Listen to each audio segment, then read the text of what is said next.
संस्कृत जीवन में आप सभी का स्वागत है। और हम लोग अपनी टेट सुपर टेट संस्कृत पाठ्यक्रम की कक्षा में उपस्थित हैं। तो जितने भी लोग हमारे साथ लाइव जुड़ चुके हैं सभी लोग फटाफट से वीडियो की लिंक को अपने दोस्तों के साथ शेयर कर दें, जिससे कि अधिक से अधिक लोग वीडियो के साथ लाइव जुड़ जाएं। और सभी लोग प्रतिदिन लाइव आया कीजिए, क्योंकि किस कक्षा में आपके कौन से महत्वपूर्ण प्रश्न छूट जाएं, और यदि उस कक्षा से छूटे हुए प्रश्न यदि आपको प्रश्न पत्र में देखने को मिलेंगे तो आपको अपने आप के ऊपर बहुत ही हताशा होगी। इसलिए हम नहीं चाहते हैं कि आप बाद में पछताएं। तो आप लोग प्रतिदिन लाइव आए और पूरी कक्षा में लाइव रहे। साथ ही साथ कक्षा के साथ साथ आप लोग नोट्स भी बनाते चलिए, क्योंकि ये सभी कक्षाएं जो हमारी हैं वो UP TET, super TET, TGT, PGT, LT सभी परीक्षाओं के अनुसार बहुत ही महत्वपूर्ण है, परीक्षा की दृष्टि से अत्यंत महत्वपूर्ण है। तो सभी लोग प्रतिदिन लाइव आया कीजिए और पूरी कक्षा में लाइव ही। तो कल की कक्षा में जैसा कि हम लोगों ने प्रयत्नों का अध्ययन कर रहे थे, प्रयत्नों के भेदों के विषय पहले हम लोगों ने प्रयत्न जाने, प्रयत्नों के अर्थ जब प्रयत्न के अर्थ जाने, उसके बाद प्रयत्न के भेद जाने। और प्रयत्न के भेद में भी जो प्रयत्न के दो भेद बताए गए, जिसमें अभ्यंतर प्रयत्न और बाह्य प्रयत्न थे, उस बाह्य प्रयत्न अर्थात जो अभ्यंतर प्रयत्न थे, अभ्यंतर प्रयत्न की संपूर्ण चर्चा कल की कक्षा में हम लोगों ने कर ली थी। तो आज की कक्षा में हम लोग हमारे जो बाह्य प्रयत्न और उसके भेद हैं उसके विषय में चर्चा करेंगे। तो सबसे पहले जो कल की कक्षा में हम लोगों ने प्रयत्नों का अर्थ तो जान लिया था कि प्रयत्न क्या होते हैं, और प्रयत्न के जो भेद थे अभ्यंतर और बाह्य, इन दोनों का अर्थ भी जान लिया था। तो जैसा कि बाह्य प्रयत्न की बात करते हैं तो बाह्य प्रयत्न क्या होते हैं, तो जब हम मुख के बाहरी रूप से जब हम वर्णों को उच्चारित करने के लिए जो चेष्टा करते हैं, वह चेष्टा अर्थात बाहरी आकार से जो चेष्टा की जाती है तो वह बाह्य प्रयत्न या बाह्य यत्न कहलाती है। आज हम लोगों ने बाह्य यत्न या बाह्य प्रयत्न के विषय में जान लिया है। तो क्योंकि अभ्यंतर प्रयत्न की संपूर्ण चर्चा कल की कक्षा में हो चुकी है, तो अभ्यंतर प्रयत्न के 5 भेद थे, स्पष्ट, ईषद स्पष्ट, ईषद विवृत, विवृत और समृद्ध। पांचों ही जो भेद थे उनकी भी विस्तार से चर्चा हो गई थी। तो आज हम लोग बाह्य प्रयत्न के भेदों के विषय में अध्ययन करेंगे।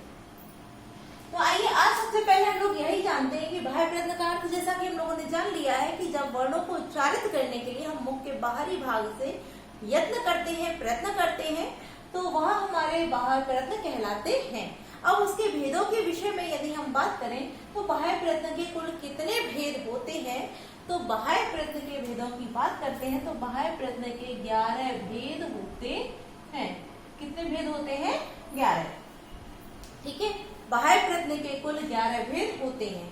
आभ्यंतर प्रयत्न के 5 भेद और बाह्य प्रयत्न के 12 भेद। ठीक है, और बाह्य प्रयत्न को याद करने के इसके भेद कितने होते हैं, अगर ट्रिक्स की बात करें तो यहाँ आप देखिए बाह्य पर भी जब बाह्य लिखते हैं तो यहाँ पर इसको हटा देंगे या छुपा लेंगे तो 11 दिख रहा है। इसी प्रकार से यहाँ भी आपको 11 दिख रहा है, तो अर्थात कितने भेद हैं, तो कुल 11 भेद होते हैं। अब कौन कौन से भेद होते हैं तो इसके विषय में भी हम चर्चा कर लेते हैं कि कौन कौन से भेद होते हैं। तो हम एक एक करके चर्चा करते हैं। सबसे पहले जैसा कि हम लोगों ने अभ्यंतर प्रयत्नों की चर्चा की थी, तो इसी प्रकार से यहाँ भी चर्चा करते हैं। तो सबसे पहला जो भेद होता है वह है संवार। ठीक है, दूसरा जो भेद है वह है नाद, और तीसरा जो भेद है वह है घोष। संवार, नाद, घोष। चौथा भेद होता है विवार। पांचवा भेद है श्वास, और छठवां भेद है अघोष। ठीक है, तो यहाँ आपने देखा होगा कि 11 भेद हैं, किंतु मैंने यहाँ अभी केवल 6 ही लिखे हैं। कौन कौन से? तो संवार, नाद, घोष और विवार, श्वास, अघोष। यह बाह्य प्रयत्न के 6 भेद हो गए हैं, और बाकी के 5 भेदों को इसके बाद हम लोग जानेंगे। तो अब जैसा कि हम लोगों ने कल की कक्षा में जाना था कि जो अभ्यंतर प्रयत्न के भेद थे उन भेदों में कौन कौन से वर्ण आते हैं, तो इसी प्रकार से इन भेदों में भी कुछ वर्ण आते हैं। तो इन वर्णों को जानने के लिए क्या करेंगे, हम इनके ग्रुप बना देंगे। हम इनके 3 के ग्रुप कर देते हैं, संवार, नाद, घोष और विवार, श्वास, अघोष की। ठीक है, संवार, नाद, घोष का एक ग्रुप कर दिया और विवार, श्वास, अघोष का दूसरा ग्रुप कर दिया। ये तो यदि हम भेदों की बात करेंगे तो कितने हो गए, कुल 6 भेद हो जाते हैं। ठीक, अब जैसा कि हम लोगों ने यहाँ एक एक ग्रुप बना दिए हैं, संवार नाद घोष और व्यवहार श्वास अघोष। तो आप लोगों ने जैसे प्रत्याहारों की बात करते हैं, चलिए इसके बाद हम लोग जो अगली कक्षा है या इसी कक्षा में समय बचता तो प्रत्याहारों के विषय में भी चर्चा कर लेंगे। तो सबसे पहले यहाँ थोड़ी सी चर्चा कर लेते हैं कि जो हमारे प्रत्याहार होते हैं उन प्रत्याहारों में जैसा कि हस प्रत्याहार जो आता है, कौन सा? हस प्रत्याहार। ठीक, तो हस प्रत्याहार में आने वाले जितने भी वर्ण होते हैं इन सभी वर्णों का जो बाह्य प्रयत्न है वह संवार नाद घोष हो जाते हैं। अर्थात संवार नाद घोष, इस संवार नाद घोष जो है वो बाह्य प्रयत्न किन वर्णों का है? तो हस प्रत्याहार के अंतर्गत आने वाले सभी वर्णों का बाह्य प्रयत्न संवार नाद घोष हो जाता है। पुनः देख लीजिए कि हस प्रत्याहार के अंतर्गत आने वाले वर्णों के बाह्य प्रयत्न संवार नाद घोष होते हैं। अगर इसके लिए वृत्ति की बात करें तो हस संवारा नादा घोषः, इस प्रकार से वृत्ति कही गई है, हस संवारा नादा घोषा। अब हम वर्णों की भी चर्चा कर लेते हैं। तो हस प्रत्याहार में कौन कौन से वर्ण आते हैं? तो सबसे पहला वर्ण जो हमारा कौन सा हो जाएगा? हा हो जाएगा। ठीक है, सबसे पहला वर्ण हमारा हा है। उसके बाद में जो हमारे अंतस्थ वर्ण आते हैं, चलिए लिखते चलते हैं। हा, इसके बाद में अंतस्थ वर्ण, अंतस्थ वर्ण, अंतस्थ वर्ण के बाद जो हमारे वर्गों के पंचमाक्षर होते हैं, कौन से? वर्गों के पंचम। ठीक है, वर्ग का पांचवा। ठीक, उसके बाद में आप देखते हैं हस। हस जो है, हस में सा कौन सा है? जवगढ़ 10 का, जवगढ़ 10 का। तो उससे पहले कौन कौन से वर्ण और आ जाते हैं? तो वर्ग का पांचवा, चौथा और तीसरा। ठीक है, तो यानी कि हस प्रत्याहार के अंतर्गत हा और इसके बाद में अंतस्थ वर्ण य व र ल। ठीक है, चारों अंतस्थ वर्ण हो जाएंगे और वर्ग का पांचवा, चौथा और तीसरा जो वर्ण होते हैं इन सभी वर्णों के बाह्य प्रयत्न संवार नाद घोष होते हैं। कौन से होते हैं? तो वर्ग के पांचवें, चौथे, तीसरे, चारों अंतस्थ वर्ण और एक ऊष्म वर्ण जो कि हा है, इन सभी के बाह्य प्रयत्न संवार नाद घोष होते हैं। स्पष्ट हो गया होगा। तो अब विवार श्वास अघोष जो हमने एक ग्रुप बनाया है, तो इसमें कौन कौन से वर्ण हमारे आएंगे? तो दूसरा आपने प्रत्याहार एक सुना होगा, खर प्रत्याहार। कौन सा? खर प्रत्याहार। ठीक है, तो खर प्रत्याहार में आने वाले जितने भी वर्ण हैं, खर प्रत्याहार के अंतर्गत आने वाले जितने भी वर्ण हैं, सभी वर्णों के बाह्य प्रयत्न विवार श्वास और अघोष होते हैं। कौन से होते हैं? विवार श्वास अघोष होते हैं। पुनः सुन लीजिए कि खर प्रत्याहार के अंतर्गत आने वाले वर्णों के बाह्य प्रयत्न विवार श्वास अघोष होते हैं। स्पष्ट हो गया है। तो इसके भी वर्णों को हम जान लेते हैं। जैसे कि हम लोगों ने हर्ष प्रत्याहार में जाना कि हर्ष प्रत्याहार में हा, अंतस्थ वर्ण, वर्ग के पांचवा, चौथा और तीसरा वर्ण आते हैं, इनका बाह्य प्रयत्न संवार नाद घोष होता है। और खर प्रत्याहार जिसमें क्या आ जाएगा कि वर्ग के और कौन से? दूसरा और पहला, दूसरा और पहला वर्ण आता है। साथ ही साथ कौन से आते हैं? तो खर प्रत्याहार आप लोग काउंट कीजिए, खफ, छठ, चट, त, फिर उसके बाद क, प, फिर स, र। अर्थात वर्ग के दूसरा पहला और उसके बाद में क्या आ जाएंगे? श, स। ठीक है, तो वर्ग का दूसरा पहला और स, क्योंकि एक ऊष्म वर्ण ऐसा है जिसका बाह्य प्रयत्न है संवार नाद घोष होता है। बाकी तीन जो ऊष्म वर्ण हमारे होते हैं इनका बाह्य प्रयत्न विवार श्वास अघोष होता है। तो हर्ष प्रत्याहार में आने वाले सभी वर्णों का अभ्यंतर प्रयत्न संवार नाद घोष और खर प्रत्याहार के अंतर्गत आने वाले सभी वर्णों का बाह्य प्रयत्न विवार श्वास अघोष होता है। वर्ण भी जान लिए कि हा, चारों अंतस्थ वर्ण, वर्ग के पांचवें, चौथे और तीसरे वर्ण का बाह्य प्रयत्न संवार नाद घोष, वर्ग के पहले और दूसरे वर्ण के साथ साथ सा, ऊष्म वर्णों का बाह्य प्रयत्न विवार श्वास अघोष मिलता है। स्पष्ट हो गया। अब हम चलते हैं, इसका जो सातवां भेद है वो है हमारा अल्प प्राण। अल्प प्राण, ठीक। अब हम अल्प प्राण का अर्थ जानते हैं। अल्प प्राण का अर्थ क्या होता है? तो अल्प माने होता है थोड़ा, और प्राण माने होता है वायु। प्राण वायु, जैसे कि हम सभी कहते हैं कि जब तक वायु है, अर्थात जब तक आपको ऑक्सीजन मिलेगी तब तक आप जीवित रहेंगे। अब ऑक्सीजन किस में होती है? तो वायु में होती है। तो वायु के द्वारा आपका जीवन है, तो ये वायु क्या हो जाएगी? आपके लिए प्राण हो जाएगी। तो वही अर्थ हो गया कि अल्प माने थोड़ा और प्राण माने वायु, कि जिसके लिए हम जिन वर्णों को उच्चारित करने में थोड़ी वायु या थोड़ी ऊर्जा का प्रयोग करते हैं वह अल्प प्राण कहलाते हैं। ठीक है, क्या कहलाते हैं? अल्प प्राण। और आठवां जो इसका भेद होता है बाह्य प्रयत्न का, वह क्या होता है? महाप्राण। महाप्राण, स्पष्ट हो गया।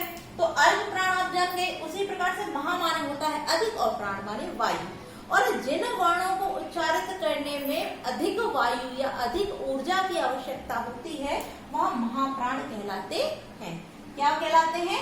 जो जिनमें थोड़ी वायु या थोड़ी ऊर्जा की आवश्यकता होती है वह अल्प प्राण कहलाते हैं, और जिनमें अधिक या ज्यादा ऊर्जा या वायु की आवश्यकता होती है वह महाप्राण कहलाते हैं। अब जानते हैं कि यहाँ इसमें वर्ण कौन कौन से आते हैं। तो यदि हम अल्प प्राण की बात करें तो इसमें वर्ग के प्रथम, तृतीय और पंचम, ठीक है। कौन कौन से? प्रथम, तृतीय और पंचम अक्षर आते हैं। साथ ही साथ जो हमारे चार अंतस्थ वर्ण होते हैं, अंतस्थ वर्ण, ठीक है, चारों अंतस्थ वर्ण। स्पष्ट हो गया। अल्प प्राण में कौन कौन से आते हैं? तो वर्ग के पहले, तीसरे, पांचवें और चारों अंतस्थ वर्ण आते हैं। अंतस्थ वर्ण चार, ठीक। तो इन वर्ग के पहले, तीसरे, पांचवें और चार अंतस्थ वर्णों का जो बाह्य प्रयत्न है वह कौन सा होता है? अल्प प्राण होता है। और महाप्राण किसका होता है? तो वर्ग के अब कौन सा बच रहा है? दूसरा बचा, फिर चौथा बचा। तो वर्ग के दूसरे और चौथे, साथ ही साथ जो ऊष्म व्यंजन होते हैं, ऊष्म व्यंजन, चार ऊष्म व्यंजन, इन चारों ऊष्म व्यंजन और वर्ग के दूसरे और चौथे जो वर्ण होते हैं इनके बाह्य प्रयत्न महाप्राण होते हैं। ठीक है। तो अल्प प्राण में वर्ग के पहले, तीसरे, पांचवें और चार अंतस्थ वर्ण होते हैं, और महाप्राण में वर्ग के दूसरे, चौथे और चार ऊष्म व्यंजन होते हैं। इस प्रकार से अगर आपसे पूछा जाए कि कुल अल्प प्राण वर्णों की संख्या कितनी है, तो आप देखिए 5 वर्ग होते हैं। क वर्ग, च वर्ग, ट वर्ग, त वर्ग और प वर्ग। 5 वर्ग हो गए। तो पांचों वर्गों के 3, पहले, तीसरे और पांचवें, तो कितना हो गया? 5 तिया 15, 15 और 4 19, अर्थात 19 व्यंजन जो है, इन 19 व्यंजनों का बाह्य प्रयत्न अल्प प्राण होता है। अर्थात अल्प प्राण में आने वाले व्यंजनों की संख्या कितनी है? तो कुल 19 है। ठीक है। अब महाप्राण में कुल कितने व्यंजन आते हैं या कुल कितने वर्ण आते हैं? तो वर्गों के दूसरा और चौथा, तो 5 वर्ग, तो 5 दूनी 10, 10 और 4 अर्थात कुल 14 व्यंजनों का, अर्थात महाप्राण के अंतर्गत कुल 14 व्यंजन आते हैं।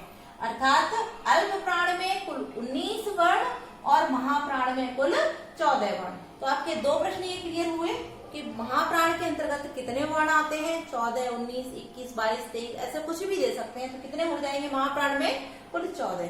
क्यों हो जाएंगे 14? क्योंकि वर्गों के द्वितीय और चतुर्थ वर्ण, साथ ही साथ जो 4 ऊष्म वर्ण है, इन सभी का जो महाप्राण है वह होता है। और अल्प प्राण में कि वर्ग के प्रथम, तृतीय और पंचम, साथ ही साथ जो 4 अंतस्थ वर्ण है, तो इस प्रकार से 19 वर्ण। ठीक है। तो यह जो हमारे 8 बाह्य प्रयत्न है, यह सभी व्यंजनों के बाह्य प्रयत्न होते हैं।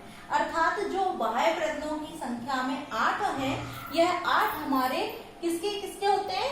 तो व्यंजनों के बाह्य प्रत्ययों की संख्या 8 होती है। अब प्रश्न हम देखते हैं।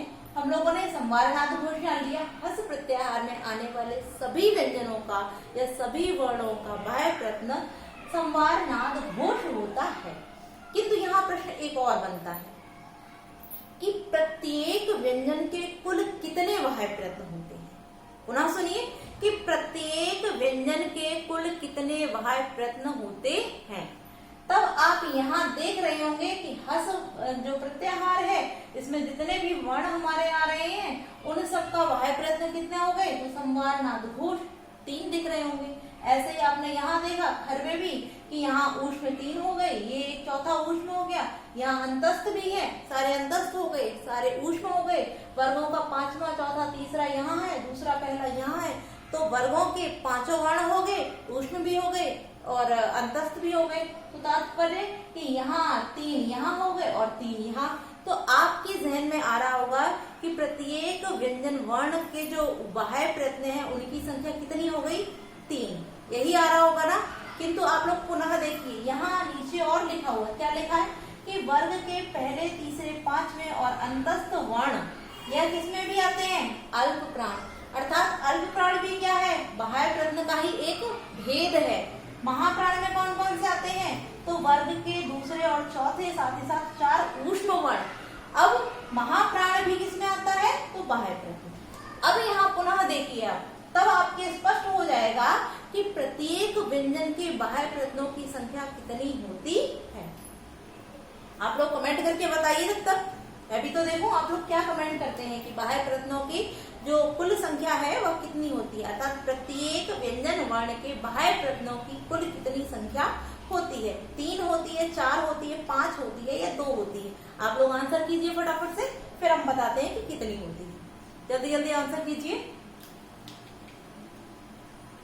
ठीक है, आप लोगों ने आंसर कर दिया, बहुत अच्छी बात है। तो चलिए अब हम डिस्कस कर लेते हैं कि कुल कितनी होती है। तो अभी तक जैसा कि आप लोगों ने देखा कि मैंने यहाँ 3-3 के ग्रुप बना दिए थे कि हस प्रत्याहार में आने वाले सभी व्यंजन वर्णों के जो बाह्य प्रत्यय हैं उनका जो बाह्य प्रत्यय है वो संवारनाद घोष होते हैं। तो संवारनाद घोष में जैसा कि हम लोगों ने अध्ययन किया कि हा है, अंतस्थ वर्ण है और वर्ग के 5वां, चौथा और तीसरा वर्ण है। ठीक, अब यहाँ से हम देखते हैं कि यहाँ अल्प प्राण भी क्या बता रहा है कि वर्ग के पहले, तीसरे और 5वें, साथ ही साथ 4 जो अंतस्थ वर्ण है इनका बाह्य प्रत्यय अल्प प्राण भी है। तो अब क्या हुआ, यहाँ जो 4 हमारे वर्ण अंतस्थ वर्ण है, ठीक, इनका अभ्यंतर बाह्य प्रत्यय क्या हो जाए, इनका बाह्य प्रत्यय हमारा अल्प प्राण भी हो जाएगा। क्या हो जाएगा, अल्प प्राण। ठीक है, क्या हो गया, अल्प प्राण। और जो हा है ये किसमें आ गया, महाप्राण, क्योंकि ऊष्म व्यंजन यहाँ चारों लिए गए हैं। तो कौन सा हो जाएगा, यह हो जाएगा महाप्राण। शॉर्ट में लिख देते हैं केवल महा। ठीक है, महाप्राण हो गया। अंतस्थ वर्णों का अल्प प्राण हो गया। अब वर्ग के जो 5वां और तीसरा वर्ण है, इन 5वें और तीसरे वर्णों का भी जो बाह्य प्रत्यय है वो कौन सा हो जाएगा, तो अल्प प्राण हो जाएगा। अब यहाँ जो चौथा रह गया है तो इसका बाह्य प्रत्यय क्या हो जाएगा, तो इसका बाह्य प्रत्यय हमारा महाप्राण हो जाएगा।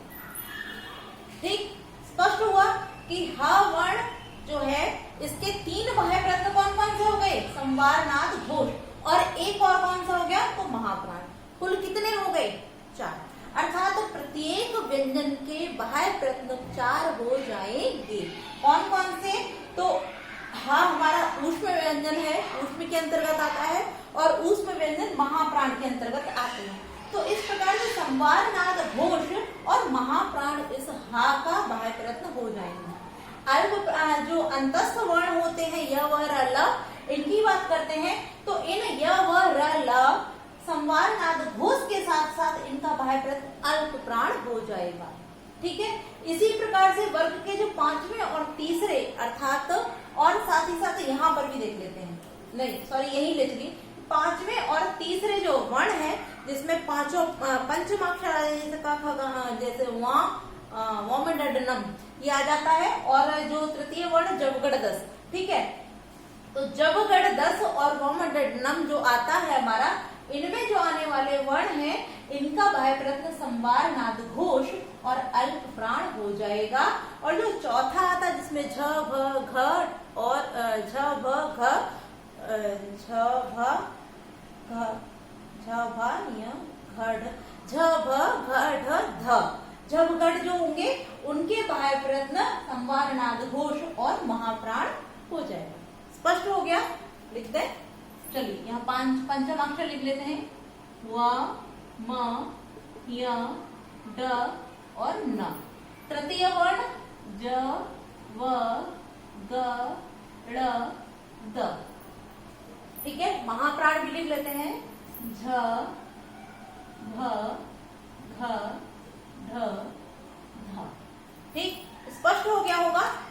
हालांकि चार्ट की तरह बन गया, किंतु आप लोगों को समझाने के लिए यह आवश्यक था। तो हा जो वर्ण है इसके बाह्य प्रयत्न संवार नाद घोष और महाप्राण। इस प्रकार से हा के 4 बाह्य प्रयत्न है, संवार नाद घोष और महाप्राण। य व रला की बात करें तो संवार नाद घोष और अल्प प्राण। वर्ग के पंचम अक्षर व म य ड न, इनके अगर बात करते हैं बाह्य प्रयत्नों की तो संवार नाद घोष और अल्प प्राण। साथ ही साथ ज व ग ड़ द, तो इनका भी बाह्य प्रयत्न संवार नाद घोष और अल्प प्राण। झ भ घ ढ ध की बात करें तो संवार नाद घोष और महाप्राण। ठीक है, स्पष्ट हो गया। यानी कि प्रत्येक व्यंजन के 4 बाह्य प्रयत्न होते हैं। अब यहाँ खर की भी बात कर लेते हैं। तो खर प्रत्याहार के अंतर्गत आने वाले वर्णों में भी सभी वर्णों के बाह्य प्रयत्न 4 ही होंगे, अर्थात प्रत्येक व्यंजन के बाह्य प्रयत्नों की संख्या 4 होती है। अब 4 कौन कौन से? तो खर प्रत्याहार में जो वर्ग के दूसरे और पहले अक्षर आ रहे हैं, साथ ही साथ जो ऊष्म वर्ण आ रहे हैं, इन सभी के बाह्य प्रयत्न संवार नाद विवार श्वास अघोष, यह तो निश्चित है, यह तो रहेंगे ही। यानी कि खर प्रत्याहार में आने वाले सभी वर्णों के बाह्य प्रयत्न विवार श्वास अघोष होंगे ही, किंतु एक और होगा। तो कौन सा? यदि हम इस द्वितीय अक्षर की बात करें, द्वितीय में क्या आ जाएगा? ख फ छ ठ थ। ठीक, तो ये कौन से हो जाएंगे? महाप्राण। ठीक है, यदि प्रथम अक्षर की बात करते हैं तो कौन सा आ जाएगा? क प और च ट त, तब ये हो जाएंगे हमारे अल्प प्राण। ठीक है, अब आपने देखा कि ख फ छ ठ थ ये 5 जो वर्ण है, इनके बाह्य प्रयत्नों की यदि बात करते हैं तो विवार श्वास अघोष के साथ साथ महाप्राण भी हो जाएगा। और यदि इसकी बात करते हैं तो क प च ट त, तो यह विवार श्वास अघोष के साथ साथ अल्प प्राण भी हो जाएगा। और यहाँ जो हमारे ऊष्म व्यंजन बचे हुए हैं स स सा, यह क्या है? महाप्राण भी होते हैं, यह महाप्राण भी है। तो इन स स सा का बाह्य प्रयत्न विवार श्वास अघोष के साथ साथ महाप्राण भी होता है। स्पष्ट हो गया होगा। तो वर्ग के जो द्वितीय अक्षर हैं, यह विवार श्वास अघोष के साथ साथ महाप्राण है। प्रथम अक्षर है तो ये विवार श्वास अघोष के साथ साथ अल्प प्राण है। और स स सा है तो यह विवार श्वास अघोष के साथ साथ महाप्राण होते हैं। स्पष्ट हो गया होगा। मुझे नहीं लगता कि अब यहाँ इससे ज्यादा सिंपल भाषा में हो सकता है। तो आप लोग स्क्रीनशॉट ले लीजिए और इसके नोट्स भी बना लीजिए। स्पष्ट हो गया होगा। एक चीज तो मैंने बहुत अच्छे से बारीकी से क्लियर करा दिया है। प्रत्येक व्यंजन के 4 बाह्य प्रयत्न होते हैं। कौन कौन से होते हैं तो वह सभी आपके सामने लिखे हैं। संवार नाद घोष हस प्रत्याहार के अंतर्गत आने वाले सभी वर्णों का निश्चित बाह्य प्रयत्न है, किंतु अल्प प्राण और बाह्य प्राण यह आप लोगों को थोड़ा सा देखना पड़ेगा, जिसके लिए मैंने अलग से भी यहाँ लिख दिया है। पंचम अक्षर, तृतीय वर्ण और अंतस्थ वर्ण, अल्प प्राण, संवार नाद घोष। हा और जो चतुर्थ वर्ण है झ भ घ ढ ध, संवार नाद घोष और महाप्राण। स्पष्ट है। खर प्रत्याहार में आने वाले सभी वर्णों, सभी व्यंजन वर्णों का बाह्य प्रयत्न विवार श्वास अघोष। और यदि बात करते हैं अल्प प्राण या महाप्राण की तो द्वितीय वर्ण ख फ छ ठ थ, विवार श्वास अघोष और महाप्राण। क प छ ट त, विवार श्वास अघोष अल्प प्राण। स स स, विवार श्वास अघोष महाप्राण। स्पष्ट हो गया। सभी व्यंजन हमारे यहाँ क्लियर हो जाते हैं। तो आप लोगों ने स्क्रीनशॉट ले लिया होगा। चलिए इसको साफ कर देते हैं और बाकी के जो 3 भेद बचे हुए हैं हमारे बाह्य प्रयत्नों के, उसके विषय में भी चर्चा कर लेते हैं।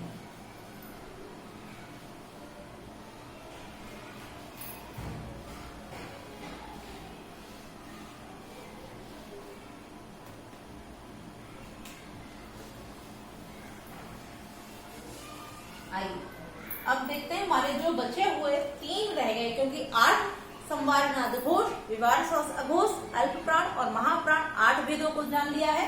तो अब 9, 10 और जो 11वां 3 भेद रह जाते हैं, उनको भी जानते हैं। तो 9वां जो भेद है वह है उदात्त, फिर 10वां भेद है अनुदात्त और 11वां भेद है स्वरित। उदात्त, अनुदात्त, स्वरित। अब क्योंकि व्यंजन के हमने बाह्य प्रयत्न सभी जान लिए हैं और प्रत्येक व्यंजन के 4 बाह्य प्रयत्न होते हैं, तो अब जो बचे हुए 3 भेद हैं उदात्त, अनुदात्त, स्वरित, यह किसके होंगे? तो हमारे जो स्वर वर्ण है, जैसा कि अभ्यंतर प्रयत्न में भी व्यंजन और जो हमारे स्वर थे सभी के अभ्यंतर प्रयत्न थे, उसी प्रकार से व्यंजन और स्वर दोनों के ही अब बाह्य प्रयत्न भी होते हैं। तो उदात्त, अनुदात्त और स्वरित जो तीनों भेद हैं, यह तीनों बाह्य प्रयत्न स्वरों के ही होते हैं। अर्थात स्वरों के जो 3 बाह्य प्रयत्न हैं वो कौन कौन से हैं? तो उदात्त, अनुदात्त और स्वरित। अब इसको स्पष्ट कैसे करेंगे? तो उदात्त के लिए बोला गया है उच्चई, उच्चई उदात्त, उच्चई उदात्त। अनुदात्त के लिए बोला गया है नीचई अनुदात्त, अनुदात्त। और स्वरित के लिए कहा गया है समाहार, समाहारः स्वरितः, स्वरितः। ठीक है, उच्चई उदात्तः, नीचई अनुदात्तः, समाहार स्वरितः। ठीक, अब यहाँ कौन कौन से वर्ण या कौन कौन से स्वर आते हैं, इसके विषय में भी चर्चा कर लेते हैं। तो उच्चई से तात्पर्य है जो हमारे उच्चारण स्थान है, इनके उच्च यानी कि ऊर्ध्व भाग से जिन स्वरों का उच्चारित किया जाता है, यानी कि जिन स्वरों का उच्चारण हमारे जो जिह्वा है, जो कंठ इत्यादि, कंठ, तालु, मूर्धा इत्यादि, जो दंत, ओष्ठ इत्यादि जो हमारे उच्चारण स्थान है, इन उच्चारण स्थानों के ऊर्ध्व भाग से, ऊपर वाले भाग से जिन जिन स्वरों का उच्चारण किया जाता है वह उदात्त के अंतर्गत आते हैं। इसीलिए बोला गया है उच्चई उदात्तः, अर्थात जिन स्वर वर्णों का उच्चारण स्थान जिन स्वर वर्णों का उच्चारण स्थानों के ऊपर वाले भाग से या ऊर्ध्व भाग से किया जाता है, वह उदात्त के अंतर्गत आते हैं। और अनुदात्त में तो इन्हीं कंठ, तालु इत्यादि जो हमारे उच्चारण स्थान है, इनके नीचे वाले भाग से, अधोभाग, अर्थात अधोभाग से तात्पर्य है कि नीचे वाले भाग, अध माने होता है नीचे, कि नीचे वाले भाग से जिन स्वरों का हम उच्चारण करते हैं, उन सभी स्वरों का जो बाह्य प्रयत्न है वो अनुदात्त होता है। ठीक है, स्पष्ट हो गया। उच्चई उदात्तः, नीचई अनुदात्तः, अर्थात उच्चारण स्थानों के ऊर्ध्व भाग, ऊपर वाले भाग से जिन स्वरों का उच्चारण किया जाता है वह उदात्त कहलाते हैं, और उन्हीं उच्चारण स्थानों के जो नीचे वाले भाग से जिन स्वरों का उच्चारण किया जाता है वह अनुदात्त कहलाते हैं। अब बात करते हैं हम स्वरितः की। तो स्वरित क्या है? तो आप देख रहे हैं जैसे लिखा हुआ है समाहार, तो जहाँ उदात्त और अनुदात्त दोनों मिल जाते हैं, अर्थात जिन स्वरों का उच्चारण स्थान उदात्त अनुदात्त दोनों का मिला हुआ होना होता है, अर्थात समाहार से तात्पर्य ही है कि मिला हुआ होना। तो जिनका उच्चारण स्थान मिला हुआ होता है, जिन स्वरों का उदात्त और अनुदात्त दोनों के सहयोग से उच्चारण किया जाता है, वह स्वरित के अंतर्गत आते हैं। तो इन सूत्रों को आप लोग अवश्य ध्यान रखिए, क्योंकि इनसे परीक्षाओं में कई बार प्रश्न पूछे जा चुके हैं। आप लोग नोट कर लीजिए, स्क्रीनशॉट ले लीजिए, लिखते चलिए। उच्चई उदात्तः, नीचई अनुदात्तः, समाहारः स्वरितः। ठीक है, तो आज हम लोगों ने हमारे बाह्य प्रयत्न जो थे सभी का अध्ययन कर लिया है। तो आज के लिए हम इतना ही रखते हैं, क्योंकि समय काफी हो गया है। प्रत्याहार की कक्षा आज नहीं हो पाएगी, तो कल की कक्षा में हम लोग प्रत्याहार पढ़ेंगे और प्रत्याहार के बाद हम लोग उसमें नेक्स्ट जो टॉपिक हमारा है संज्ञा प्रकरण, उसको भी आरंभ करेंगे। तो आज के लिए इतना ही मित्रों। कक्षा कैसी लगी कमेंट करके अवश्य बताएं, वीडियो को लाइक करें और अपने सभी दोस्तों को वीडियो के साथ लाइव आने के लिए अवश्य बोला कीजिए, क्योंकि आप लोग जितने अधिक से अधिक संख्या में लाइव आते हैं मुझे उतना ही अधिक प्रोत्साहन मिलता है और मैं और सरल से सरल भाषा में आपके लिए अधिक से अधिक महत्वपूर्ण प्रश्नों टॉपिक को लाने की पूरी कोशिश करती हूँ। तो कक्षा कैसी लगी कमेंट करके अवश्य बताएं। धन्यवाद।